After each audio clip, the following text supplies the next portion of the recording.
A new political fight has erupted over the future of the H-1B program, and it is dividing the MAGA base. Congresswoman Marjorie Taylor Greene announced a plan to phase out and shut down the H-1B system entirely. She claims the program has become corrupt and says it replaces American workers in tech, AI, healthcare, engineering, and manufacturing. Her proposal would eliminate the visa route over time and allow only 10,000 temporary visas a year for doctors and nurses, which would also end within 10 years. Her move comes at the same moment former President Donald Trump is defending the need for high-skilled foreign workers.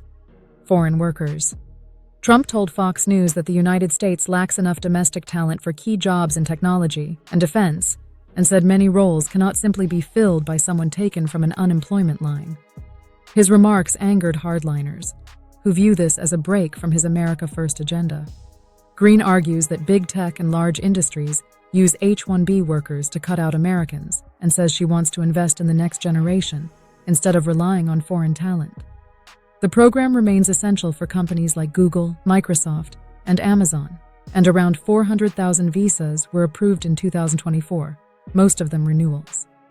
Trump has already imposed a $100,000 annual fee for new applicants and increased oversight.